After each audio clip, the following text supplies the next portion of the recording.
Samedi, nous avons eu un très beau mariage dans les alentours de Berne, c'est-à-dire derrière Berne, au bord du lac de Thun. Et je me suis demandé quelle serait notre réaction. Oui, mes frères et moi, si nous étions placés dans une telle situation, la situation dans laquelle le pasteur de cette église là-bas a été placé. C'était une grande église méthodiste avec des pasteurs et tout ce qui va avec. Et ces jeunes personnes qui devaient se marier ont eu le souhait que ce soit frère Franck qui conduise le mariage. Et le pasteur était là. Il y avait environ 200 personnes.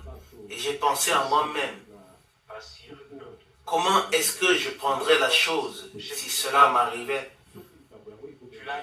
Mais Dieu fait toujours grâce.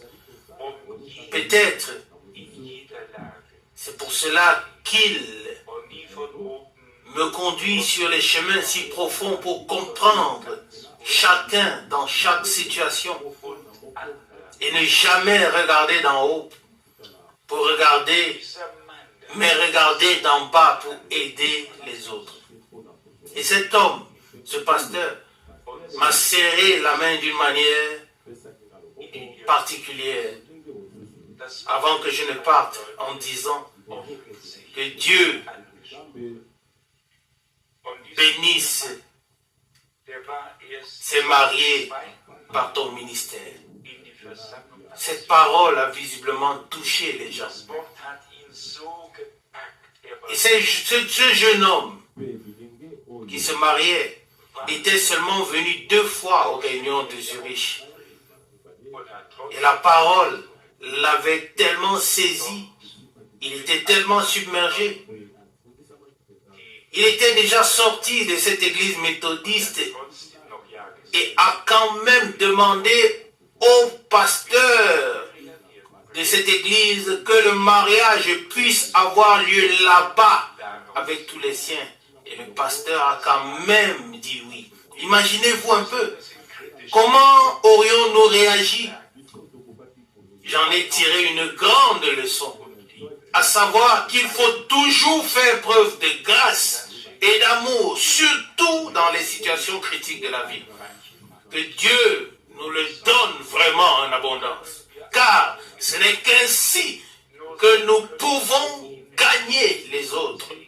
Ce n'est qu'ainsi que nous pouvons devenir une bénédiction pour eux.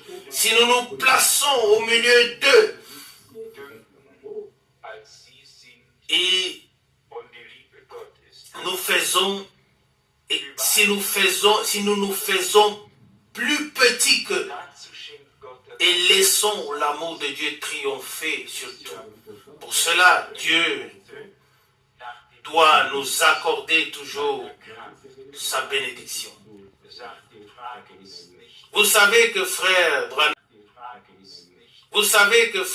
Branham a été interrogé sur le secret de la puissance.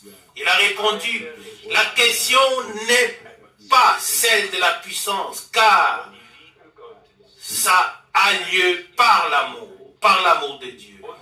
Par l'amour de Dieu, toute volonté d'avoir raison prendra fin un jour, mais l'amour de Dieu demeure pour l'éternité. Et celui qui le possède demeure lui aussi avec l'amour. Il en va de même pour la parole de Dieu. La parole de Dieu demeure pour l'éternité et celui qui l'a reçu demeure avec la parole pour l'éternité. Il n'est alors plus possible de les séparer.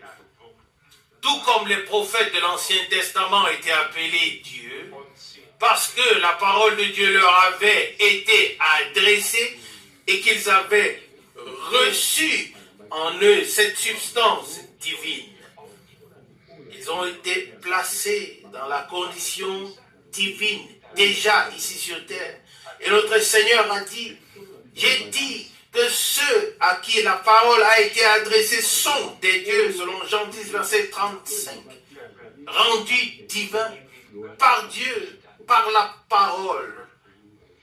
Ils ont été ramenés à l'état